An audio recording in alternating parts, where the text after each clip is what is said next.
We Jews believe it's not religion until it makes demands on you. That's very serious for us. It has to ask the question, how am I going to live in the face of this truth? And only then does it become serious. Where there is hatred, let us sow love. Where there is injury, let healing come. Where there is doubt, help us bring faith. Where there is despair, let hope remain. Welcome to the Deconstructionist Podcast, everybody. Good grief, is it good to be back It's been a while. in our usual format here Yeah. with some explosive content. If this could not be more polar opposite than the last episode we released with Kevin. You know, a little light comedy. You know, an easy in. You know, nothing like too dense theologically or whatever. Contrast Just a is a good story. very, very useful teaching tool. Yeah. Contrast is very useful. This one might give you a headache. Oh, or In a good way. or a warm fuzzy. In a good way. A warm fuzzy headache. So this is one that I think I kind of came across them by accident. I think way back when, Adam and I have been talking about doing, trying to get people of other religions, other faiths to come on and represent. And so just in kind of researching and digging for people who would be cool guests, you know, maybe not necessarily somebody who you've heard of before. Mm-hmm. I came across this guy. He's got this incredible book called Radical Judaism. And initially, I think we're going to use him for our religious pluralism series, but we're Right. this is so good and applicable to what we're doing. Yes. We just got to let him talk about whatever he wants to talk about and just have him on. And for those of you that have been following this show or just doing a lot of expansive reading on your own, maybe you're just a super nerd like us, and that's why you're clicking with us. An author that we reference a lot, a thinker, scholar, theologian, Abraham Joshua Heschel, obviously is deceased. He's no longer with us in body, although in spirit he's still here. But Heschel is just somebody that we lean heavily on their work. We just absolutely love it. God in Search of Man, The Prophets, in my opinion, one of his best works is The Sabbath. I mean, just absolutely incredible. Now, we couldn't get him, obviously, but this guest was his understudy. Yeah. And disciple, really. And so who do we have here today? Because this is very, very, very special. This is honestly ended up being one of the coolest, I think, interviews we've ever done. It's Rabbi Arthur Green. Yes. And we had no idea until we sat down with him and we're just kind of going through his backstory that he was even a student of Heschel. That was just a bonus thing that was thrown in. Yep. So so those of you that want to get some Jewish perspective, Jewish roots, this guy was an understudy of Heschel, and he has this radical Judaism that we're going to talk about on this episode and then debrief a little bit afterwards. But tell us a little bit about Art Green, and we'll get rolling here. Yeah, he's the founding dean and currently rector of the Rabbinical School and Irving Brudnick Professor of Jewish Philosophy and Religion at Hebrew College. He went to Brandeis. I think he got his PhD from Brandeis, if I remember correctly. But he's just a brilliant guy. He's got a bunch of books you should check out. He's written commentaries on a number of Old Testament books. But like I said, Radical Judaism, this book is just insane. Adam and I can't recommend it enough. I think it really flows well with what we're doing on our show here. Radical Judaism, Rethinking God and Tradition. Terrible title. I think we even told him that. Not great branding on it. It's not a book that jumps out at you like a Rob Bell book or a Pete Rollins book or something like that. But for those of you that love the more materialist spirituality, that love the more almost like a Paul Tillich approach, or some of the even some of the writings of Rohr, Pete Rollins, there's just a lot of resonance with what this guy is doing with language and symbol and, ancient tradition, perennial tradition, and we just unpacked a lot. So let's just let the episode speak for itself. Without further ado, we give you Art freaking Green.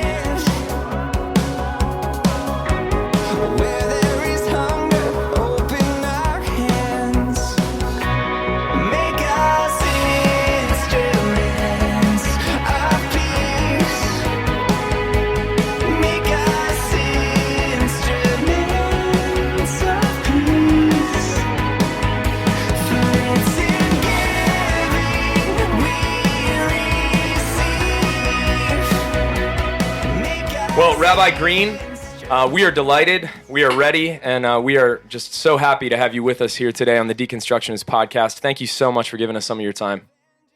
Thank you. My pleasure. You've got a really interesting story, and for those of our listeners that get a copy of your book that John and I are just devouring right now, it's called Radical Judaism. You give little snippets of your story, and a lot of us that are listening to this podcast, I know John and I both have stories of how we were raised this way, and we felt these kinds of things and these kinds of desires, and found ourselves then maybe in this place, and we kind of call that, a deconstruction. And a lot of us came from like hyper-religious backgrounds, and we're kind of wrestling with pulling some of that off and, looking at things a different way. And I know you have a really good story. If you could just kind of take us back through your story and how you kind of ended up with the style of teaching and the perspective that you currently have, which is just so wonderful. If you could just kind of give us some insight into that. Well, my goodness, we could spend all our time on that, but I'll try to do it with some brevity. I'm an American Jew, third generation in America. That means my grandparents were all immigrants from Eastern Europe. My parents were born here shortly after their parents immigrated at the turn of the 20th century. I was raised in a good Jewish atheist home. Dad was a militant atheist. His parents were already militant atheists from the old country. They had left behind their parents' Hasidic piety when they moved from small town to a big city in Poland. And most of my father's aunts and uncles actually were Communist Party members, which was not unusual for Jews in the Bronx at that time of history. My grandparents were not communists, but they shared that absolutely negative view of religion. Religion was the opiate of the masses. It was old-fashioned. It was reactionary. And we were liberated, intelligent people who had gotten away from that nonsense.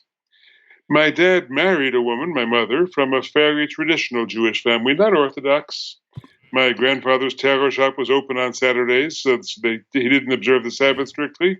But upstairs from the tailor shop in my grandmother's apartment, everything was strictly kosher. There were certain things you didn't do on the Sabbath, and candles were lit and so on, and lots of personal piety was observed.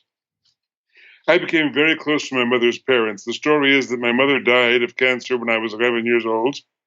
My mother's only brother died 2 years later. My grandparents were absolutely devastated. And I was the grandchild from among 7 or 8 who was really attracted to old people, who loved stories about the old country, who was interested in religion. When I was 7 or 8 years old, I was taking my mother to a temple on Friday nights. I don't quite understand why. She was willing to go along with me. Maybe she was not quite as atheist as her husband was. And maybe already being ill, she needed the consolations of religion. So my mother began it, but my grandparents, I started going to my grandparents every weekend for every Jewish holiday. And I entered into the world of my grandparents' East European piety. The synagogue they went to was unaffiliated, old-fashioned, the corner of Eastern Europe in northern New Jersey, transported into northern New Jersey. And I took to it like a duck to water. I was a child among older people. And the truth is, as a kid, I was terrified of kids my age, but I got along very well with old people who fed you lots of chicken soup and Yiddish conversation and what have you. So I became quite observant, quite traditionally observant as an adolescent. That became the subject of terrible battles with my father, who thought it was all ridiculous nonsense. And I fought for it. By the time I started college, I was 16 years old when I went to college, and I left home having become an Orthodox Jew. But that only lasted about a year and a half into college. Wow. As I turned 18, I realized that I didn't really believe in it. I was using God as a way to seek consolation from the unresolved trauma of my mother's death. Wow. I was pretending that I believed. I was deeply attached to a kind of compulsive need to do everything right and please God and please my grandmother and make sure I was a good boy. And on the eve of my 18th birthday, I went out of the dormitory to town, to a nearby town. I walked into a restaurant and ate 2 non-kosher hamburgers, and that was the end of my period of adolescent piety. Man. I think after one hamburger, I might have repented. Two, it was just too good out there. So I gave it all up. I was secular. I no longer believed. And I tried for a year or so to say, I am a secular person. I'm a secular Jew. I tried on intensive Zionism for a while as an alternative to religion. I tried on what was called Yiddish cultural Judaism, which was a sort of, we are members of a people and we have an ancient literature and a beautiful language, but we don't believe in religion anymore. That lasted for about a year. And then I discovered, and that was the year when I went through, I would say, secular existentialism. I went from Sartre to Camus, and from Camus I wound up with Kafka. And I was reading Nietzsche in 3 or 4 different courses in college that year. God is Dead, the joy. I went from the joy of God is dead, which means the old authority system is broken, to the loneliness of Kafka. My God, there's no God out there. There's also no meaning and no reason to live, and no air to breathe, and nothing to love.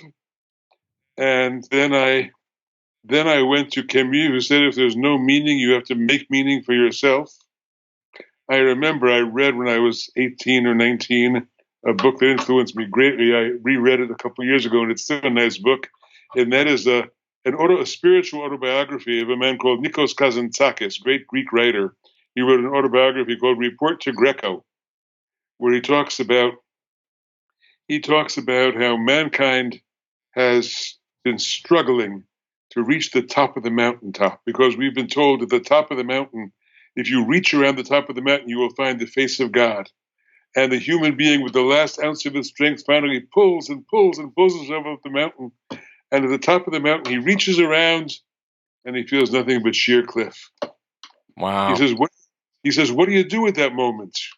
You take a chisel out of your pocket and begin carving the face of God for yourself. And that felt like what I was doing. I had no longer had faith, but I had to recreate meaning.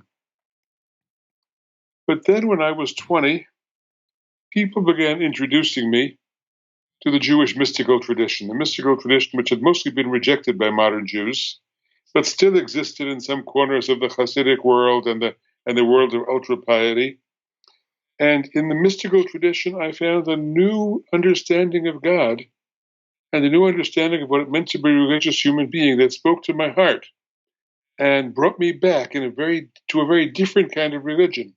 It wasn't about compulsive observance. It wasn't about guilt. It wasn't about the old man in the sky who was watching and counting your good deeds and your bad deeds. All that was gone. But there was a deep resonance of a oneness of the universe, of a oneness of being, of a deep mystery that brought us all together and unified us with life. And I felt that was the kind of religious language my heart had been looking for all along.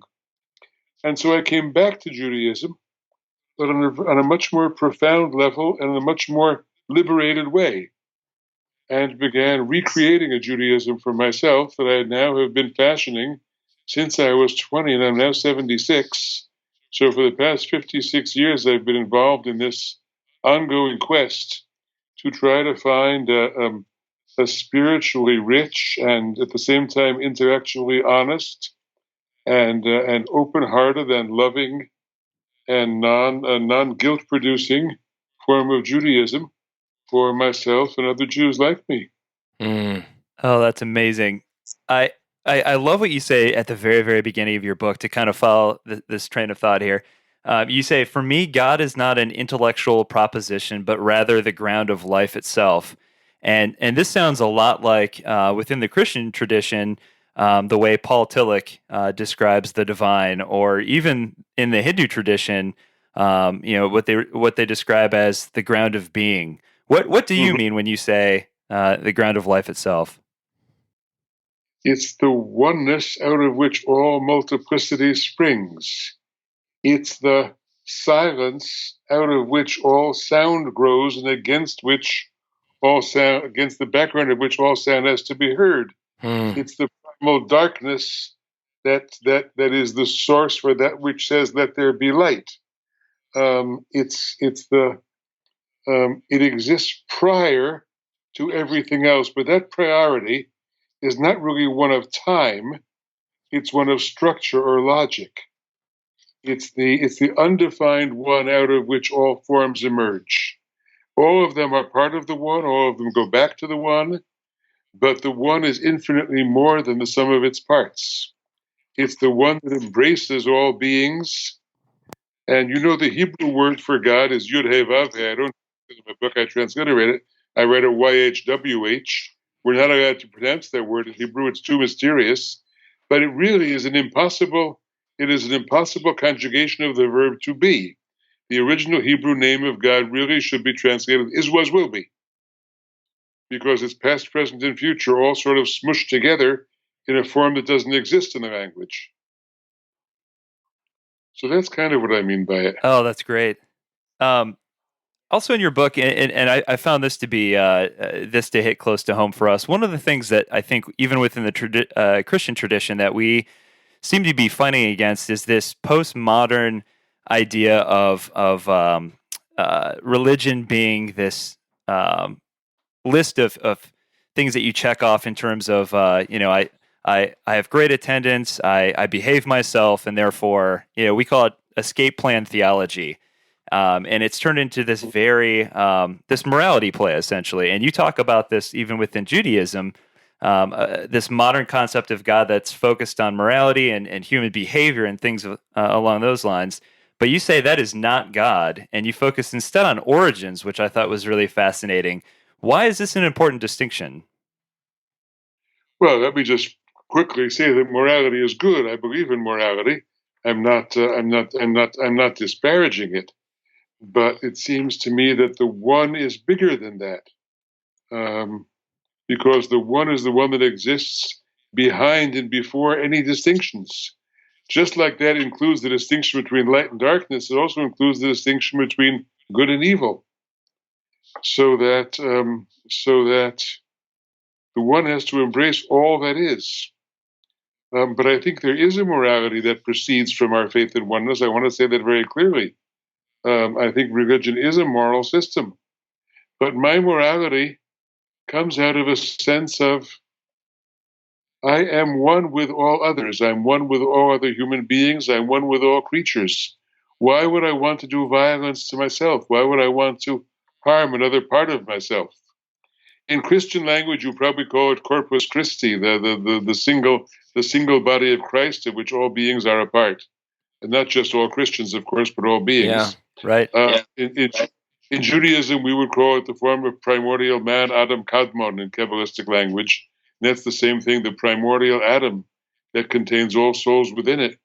So I believe in the oneness of humanity and the oneness of being, and that calls forth, that makes moral demand on me, of course. It's not religion. We Jews believe it's not religion until it makes demands on you. That's very serious for us. It has to ask the question, how am I going to live in the face of this truth? And only then does it become serious.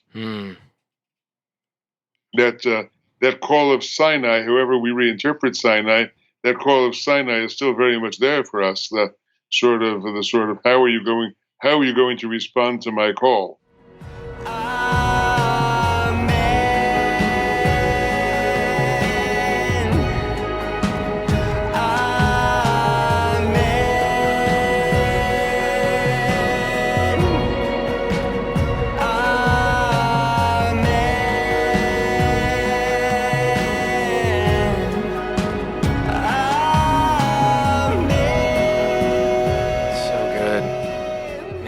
That one of the first things that struck me in your introduction is just a phrase that you use, but I can tell it's a very important phrase to you.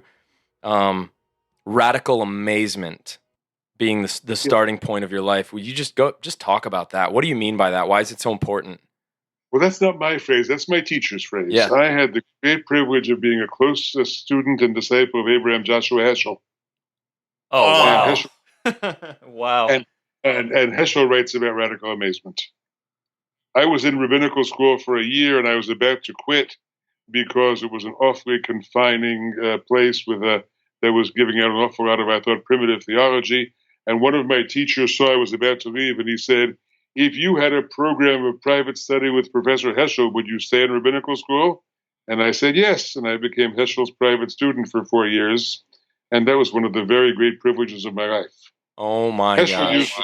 Heschel used the phrase radical amazement. If you go to his great, great book, God in Search of Man, the first 100 pages are all about radical amazement as the very basis of religion. Heschel talked about how Heschel had a phrase, I asked for wonder. God asked me what gift I would like to have more than anything else in the world. Would it be wisdom? Would it be wealth? And he said, I asked for wonder. I asked to maintain my child's sense of wonder throughout my life. And religion begins with a sense of wonder, and preserving it and evoking it in people who are jaded and conventional is one of the things a real religious teacher is all about, reawakening the sense of wonder. Yeah, wonder, man. I think a lot of people in our generation, this podcast is called the Deconstructionist Podcast, and it's a lot of people wrestling with the tradition they've been given, and like you, seeking to find a home somewhere in it where there's a new balance or some new meaning being found, and a lot of us are getting in touch with something that you got in touch with right on the heels of this, kind of thing, this encounter with the mystical tradition. A lot of us are realizing that mysticism is a component that our post-Enlightenment, cerebral, rational, Kantian culture has just really lost sight of. And there's a lot of power and depth and radical amazement in mysticism. You said that in mystical tradition saved Judaism for you. Could you tell us a little bit about what you mean by mysticism and how mysticism saved Judaism for you?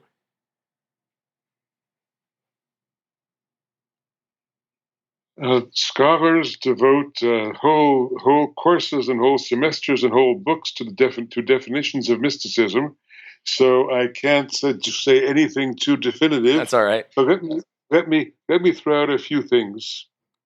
A mystic is a person who believes that the core of religion is the possibility of a direct encounter with God or with the One or with the ultimate truth. That there is such a thing as an experience standing directly in the presence of God. And that experience is transformative.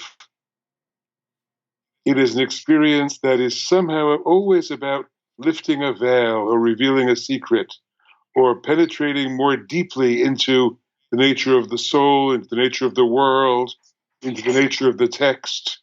You have to lift the veil in order to see a deeper truth than that which is immediately apparent. And everything in religion, everything else in religion, the stories, the music, the hymns, the dogmas, the history, everything else is there to take you to that experience, to lead you to that experience, and then to bring you back from that experience and help you plant it in your daily life and help you uplift your daily life in the face of that experience. That's what it's all about. The whole of religion is about that core, which is leading you to that experience and bringing you back from it. And that experience, coming in many different forms, is always about oneness. Where I thought there were many, there turns out to be only one. You see the ultimate oneness of being, the core that unites all things. Christians may see it as the three parts of the Trinity are one. In Judaism, it revolves around the phrase "Hear, O Israel, our God is one." The Hindu will talk about Atman and Brahman and overcoming the 10,000 forms of Maya. Buddhism will have its own way of talking about it, though it won't use the word God. It will hear that sort of in the breath of life, responding to the breath of life and awareness. There are many different forms of it, but it has an ultimate the ultimate simplicity of oneness about its truth. And the simplicity of oneness is a beautiful truth. And that's where all the paths lead, I believe. I am I'm sympathetic. I'm not completely identified with it, but I'm sympathetic to the perennialists among scholars of religion who believe that all the paths lead to the same truth, and that there is a core of religious experience that unifies spiritual seekers across the world. Even though we speak very different languages, have different symbols and different sounding theologies, there is a mystical core of that longing for the one and ability to discover the one, to have glimpses of the one that transform one's life. I saw that in the Hasidic masters, and Hasidism is a form of popular mysticism in Judaism. I saw that in the teachings of the Hasidic masters, and I fell in love with it. And when I was 20 years old, somebody gave me a particular essay in Hebrew about some of the early Hasidic teachings. And I said, yes, this is my religious language. I will speak this language the rest of my life. And I will spend my life trying to translate and make this language available to people. And that's what I've done. I have led a very mission-driven life for the last 56 years. My life is about something. It's about the discovery of that inner oneness and the Jewish pathways to it, and translating and making accessible the documents and the teachings that lead there. That's what I do. Wow, and we're so glad you did. We're So all, glad. we're all benefiting from it for sure. But one thing I know that you mentioned in the book that I would love for you to expand upon a little bit is you also refer to yourself as a religious humanist. What exactly does that mean? I love that phrase so much. I'm glad. Read Martin Buber, read Heschel. They are religious humanists. They are our Jewish religious humanists. But I think that Tillich would also be one too. By humanism, I mean that there is no God who is going to come and set the world right when we destroy it. The history of civilization and the fate of this planet are in our hands. God save us. But God won't save us. The God who will save us is the God within us, the God who will motivate us to wake up and to do something transformative before it's too late. I'm very involved in environmental concern and desperately worried, of course, about what's going on in our nation right now. It's all up to us. We have ultimate responsibility for our lives and for the civilization we have created. And that's what I mean by humanism. Humanity is important. Humanity has ultimate concern and ultimate responsibility. But religious humanism means that we won't act on that responsibility until we discover that we live for a deeper purpose, that we reflect something of what our tradition calls the image of God, which is to say there's a depth and an infinity that lies behind our consciousness, which is the consciousness of the one of which we are all part. And until we recognize that, we will not be able to act in a way that will bring about the salvation of our world. Mm. So salvation depends on us, but it will only come in recognizing this deeper holistic truth. Sometimes it's hard to hear your voice, but I'm still learning how to listen. And I can't help but sense this void between your heart and what we're doing. I think this would be the perfect time. One of the sections of your book that I really enjoyed all of it, but this part in particular, where you talk about God's call to mankind and the question, "Where are you?" And you look at three specific things, or three specific sections: mind, heart, and deed, in terms of being ways that we have to answer that question or respond. I wondered if you could go into that a little bit. So that's the first word God speaks to a human being. in the Bible. Yes, God says to Adam, "Where are you?" That to me is revelation. That's the beginning of revelation. Judaism is a religion of revelation. In Judaism, the question is not, as it is in Christianity, are you saved? In Judaism, the question is, do you hear God's word? Do you hear God speaking? We are the way Christ is the center of a central symbol of religion for Christians. Sinai is the central symbol for Judaism. Do you stand at the mountain and hear God's word? Now, the orthodoxy to which I was attracted as a teenager said that you have to believe that every single word of the Torah, of the 5 books of Moses, was spoken by God on Mount Sinai. And I stopped believing that for a whole series of reasons, including biblical criticism. But I still believe there is such a thing as a divine word.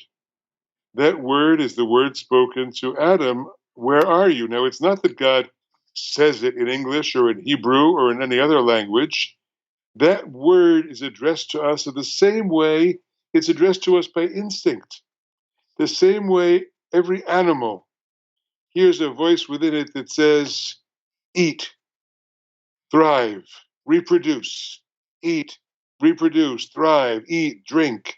It knows what it needs to eat in order to survive. Birds know they have to feed those babies in order for the thing to work, and they bring those worms to the nest. That's because a voice within them says, feed those baby birds.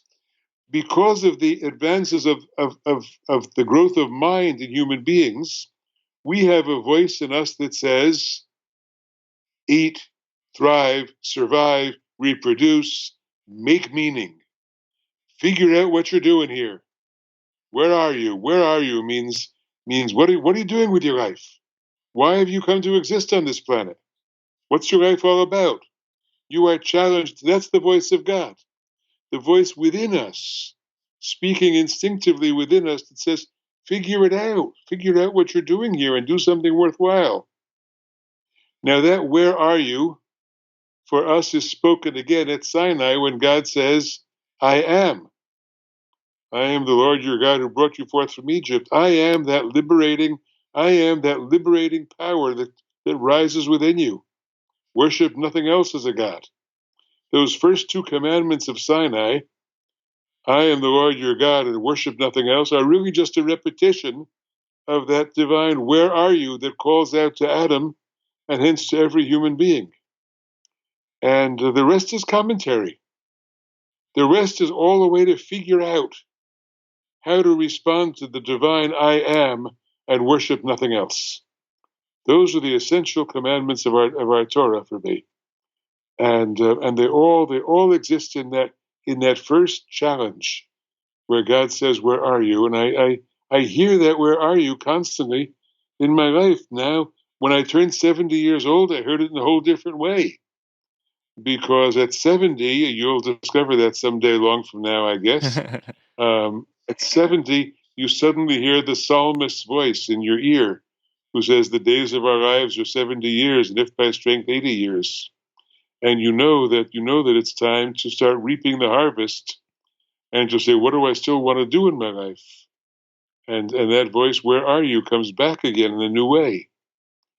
And it's been speaking to me very loudly for these last 6 years and has made me a very creative and giving and loving person. Oh, that's beautiful. One of our favorite authors that we refer to a lot on our show is the Franciscan Father Richard Rohr, who talks a lot about the limitations with dualism and dualistic thinking, and when speaking about the transcendent specifically. And you also mention issues with dualism within your book, and I would just love to hear your thoughts on that. So let's go back to the first chapter of Genesis. Everything that's created is created in pairs.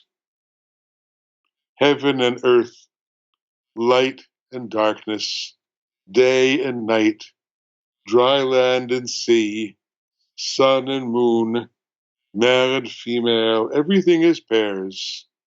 It's the beginning of duality. Only God is one. In Hebrew, the book of Genesis begins with the letter Bet. Bereshit is in the beginning. And that letter B in Hebrew also serves as the number 2. So creation is the beginning of duality, the beginning of multiplicity. Sometimes I like to say the one decides to put on the coat of many colors and become the many. Multiplicity flows forth from the oneness of being. That's a different way of understanding creation. Of course, I'm not a biblical literalist. I'm not a creationist. You know that. I'm a believer in evolution. But evolution is also a way of saying, in the beginning, God created. It's our new creation story. And it, too, is a sacred story. That's very important to me. And I say that in the first chapter of the book. Evolution, we have to make evolution into a new sacred story. We have to discover the divine element, the divine mystery in every stage of the evolutionary process. This great wonder called the evolution of life on our planet. How did it happen? How did it happen that descendants of one-celled creatures beneath the sea grew complex enough to be able to step onto dry land? And how did it happen that ecology is so developed that flowers and bees would be in the same area so they could fructify one another? How did it happen that et cetera, et cetera, et cetera? All that is the great divine mystery of evolution, and that is the one entering into the dance of multiplicity, the one putting on the coat of many colors, the one that begins twoing, the one that begins multiplying and begins saying, I will enter into the realm of the two so that there be reproduction, so that there be generation.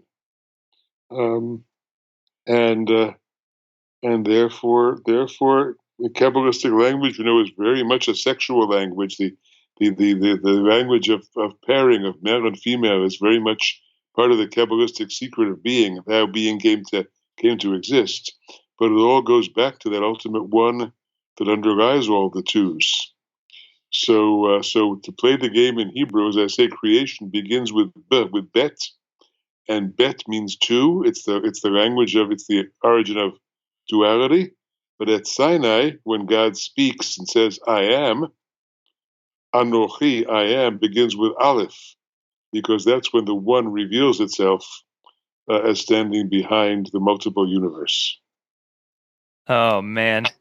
So we want to be sensitive to your time. So I think the right question to end on, I think, is something that we're fascinated with and that we've talked a lot about on the podcast, which is the role of myth when it comes to sacred texts, and specifically, and how we see myth as being different than the connotation that the word has taken on in modern times, and specifically that within Scripture, there's something can be truer than true without being historically necessarily true. And I know you talk about this a lot with the Eden story and Cain and Abel. I just wondered if you could go into that a little bit. Yes, I'm all for what I call the remythologization of religion. We went through a period of demythologization from Kant on, from 19th century on, and now we have to recover the myths that we once laid aside. In the third chapter of the book, I have a section about myth, because myth to me means a story that reveals a truth that is so profound and mysterious you couldn't know it except by knowing that story. And so the story hides that truth within it, but it also reveals it. If I just told you that truth, it would become flat and dogmatic. But if I ensconce it in the living reality of myth, then it becomes living and vibrant and dynamic. However, myth is very dangerous stuff. Remember, some very bad people have used myth in the course of the 20th century. Remember the Aryan myths of the Nazis and the nationalist myths that arose in various parts of Europe in the early 20th century. The essentialism of the true Romanian or Hungarian or Italian spirit, which was going to reassert itself and purify itself of all these dirty foreigners. I'm one of those dirty foreigners, as you know, and so I am very sensitive to the dangers of myth. It can't just be my myth against your myth, because then we have World War III.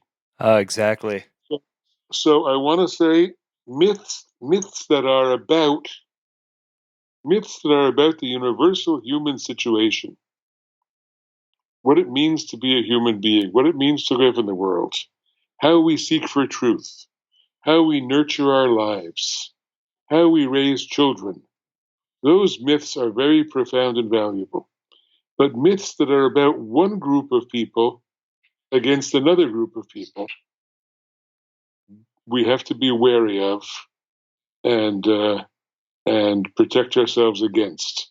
Whether they're the myths of white people against black people or mud people against this kind of people, it's not simply that all myth is good. Myth is a very valuable tool, but I think the vehicle is the universalism, the universality of the myth, and the universal myths will save us from the racist and nationalist and misogynist myths that also exist out there. So myth is something. Myth is a tool to be used with a lot of discernment, but we can't have a spiritual life without it. Oh, that's perfect. I can't think of a better way to end our conversation today.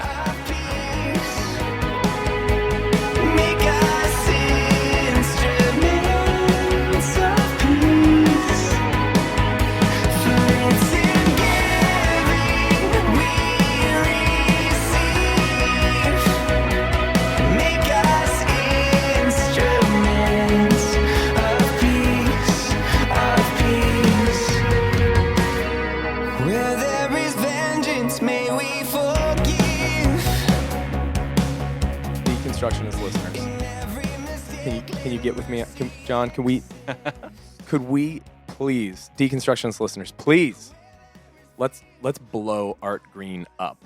Yes, everybody needs to know about this guy. Yes, I remember, I remember the first time that you and I, because Adam and I, like, when we'll like order a ton of books when we're like thinking of like guests we're gonna have on or like themes that we want to explore. And we'll get these books, we'll start to read them, and then we just kind of, have a sit down and we talk about it. Mm-hmm. We're like, hey, man, what did you think about this? Like, these are the points that stuck out to me in this book. And I remember it was funny, like, when you and I first talked about this book Mm-hmm. and this guy, it was kind of like the first time that we ever talked about, like, when we had read Falling Up, or like the first time we read Pete Rollins, or like Tillich, or you name it, where we were just like, whoa, so good. What this guy is doing is just like, I mean, we were just talking about this before we started to record. Like, it makes me see this very, very obvious connection in between those practicing kind of like mysticism amongst different religions and how they're speaking a lot of the same language. I'm not saying that they're all the same. No, I know exactly what you mean. I mean, I think, I can't remember who there's a quote that I just recently read where it was like, where all the theologians of the world have all like, been busy arguing over the centuries, the mystics were all like, whatever. Like they were all just like speaking the same language, hanging out, like keeping it together, like holding it at the center. Yeah. The mystics of all the religions that are aware, that great Meister Eckhart quote, like, anytime you say God, you say less than God. Right. You can't nominate God. Like, I pray God rid me of God, like that kind of stuff. And like when he talks about, like, we're going to put in the show notes that sermon that he gave at that synagogue. There's a podcast. So if you go on iTunes or whatever podcast device or app that you happen to use, if you search Congregation Emmanuel, EMANU-EL, or just search Arthur Green in there, it's under that church's or that temple's podcast, and it's a talk that he gave on November 21st, 2014. Just on the breath of God. The name of God being the breath of God, being, mystery, being, yes. So good. Like, amazing, wonderful stuff. There are so many things I love about this. I think, if you get the book Radical Judaism, first thing you're gonna look at the cover and you're gonna go, oh. It's about then, Judaism. and then you're gonna open this thing up and hear him say things like this: the spiritual work that each of us has to do consists primarily of letting go, allowing that presence to enter our consciousness and transform us. He says, if you believe as I do that the presence of God is everywhere, our chief task is that of becoming aware.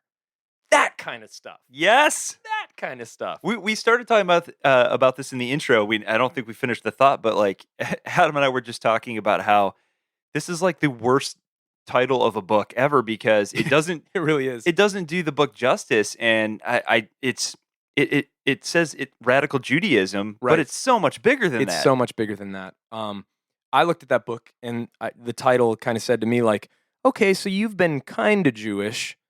Now it's time to like go radical with your Judaism. And really, it's more like what Rabbi would say, or, I can't even remember if he got it from somewhere else where he talks about the word rad, radish. Radical comes from the Latin radix, which means like root. And it's like going back to and that is exactly what he's doing. He's taking us back to the roots of these basic words, like Torah, Yahweh, the concept of the image of God, the people of God, these basic concepts. And he's showing, kind of like Tillich would or Heschel would, the vast, both mystical and very concrete, practical, just transcendence that's in all that stuff that's around us. So I guess, a good question that I want to start incorporating a little bit in these little kind of rehashings that we do at the end of these episodes, because I think this will be helpful for people, is like, in terms of like construction, in terms of like, deconstruction, reconstruction, just the journey of faith, how does this kind of thinking, John, make you think new things? How does it expand your mind? Like how is this aiding in your journey? Like when you read things like Art Green, when you hear him say the kinds of things that he just said, like what does it do to you? Well, for me, I think that the two things primarily that it does is, number one, it gives me hope because I see and identify with so much of the material that he's talking about, these universal things that he discusses in the book.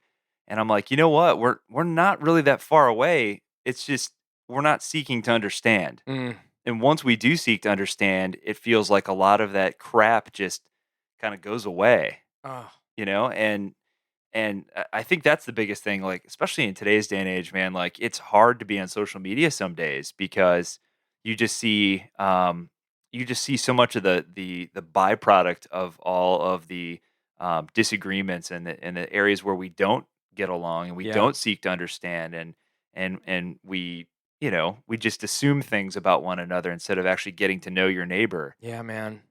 So this gives me a lot of hope, man. It really does. And I think it was it may have been Roar Bell. Somebody a long time ago said, a lot of times by reading other religions, you start to appreciate certain things about your own religion that much more. Absolutely. Or you understand it a little bit better. And we said this when we had Wolpe on. We're primarily a Jewish people originally. You know? Jesus was a Jew. No. We forget this. No. Yeah. No. He wore Levi's.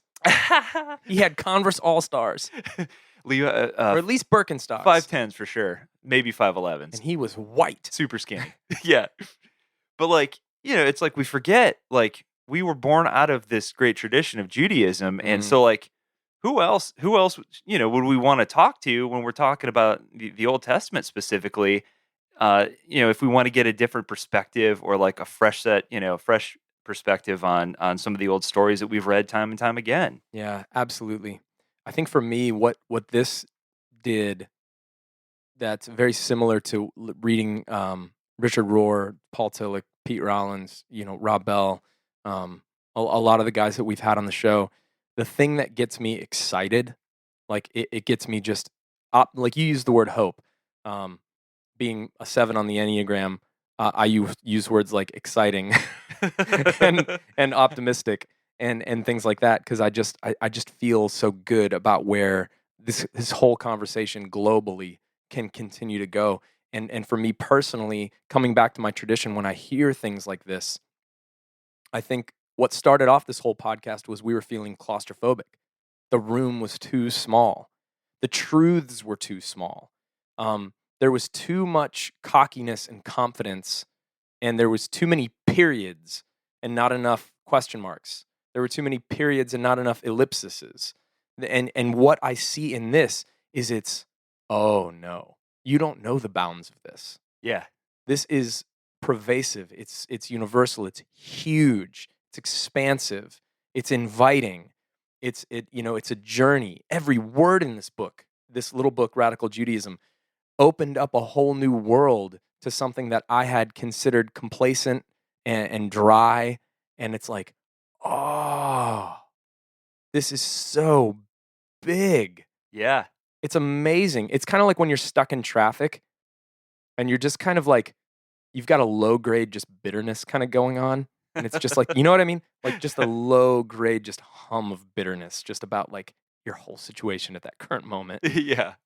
Or you're late and like if for 2 seconds you can just remember that we are on a ball of debris hurtling through an infinite multiverse probably that is so expansive, and with our best technology we haven't found any spot in this world where life is even possible. Yeah. And yet here I am stuck in traffic. Yeah. When sometimes you need a wide angle to make you appreciate your tiny little space. Yeah. And that's what I feel like a lot of these guys do. And that's why I love this journey that we continue to just invite people into. I love it. I imagine it's similar to like the first time like a scientist walked up to somebody and was like, and like the prevalent thought at the time was like, yeah, the Earth is the center of the galaxy. And he's like, actually, no, there are like billions of other stars besides yours. And then like blew this guy's mind. And then, and then at one point in our lifetime, they thought that the universe was like ceasing to expand or whatever. Mm-hmm. And that it was like slowing down. Right, because it theoretically it kind of should have been. Yeah, and then they find out dark matter and dark energy come into the equation. They're like, actually, it's expanding at a rapid pace. It's speeding up. Yeah. Yeah. They're like, what? So What this are you thing talking never about? ends. I love it.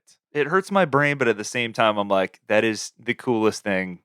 I mean, because I'll close with this. Yeah. To tie it back to like, at the end of the day, you and I identify as Christian. And we're I think going to continue to do so. Sure. I don't want to speak for you. Why not? Yeah. I'll still love you, John. but to tie this back to our, and then I'll stop rambling because obviously I could just keep doing this. But like to tie it back to like our tradition, I think one of the fundamental things I learned when I was a kid is, we're supposed to worship.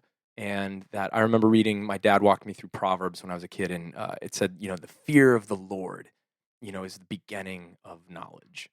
Yeah. And one of the things that I have realized through this journey that I've gone on with you and through all these people that we've talked to, and it's hopefully never going to stop, is that I think worship starts with feeling small and significant at the same time.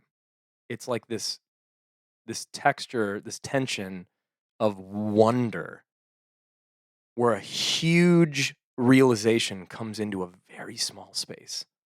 Do you know what I mean? Like almost like the Doctor Who, like, yeah, it's this tiny little. Didn't Pete Rollins just say this or something? Somebody just said this, where it's like this tiny little space.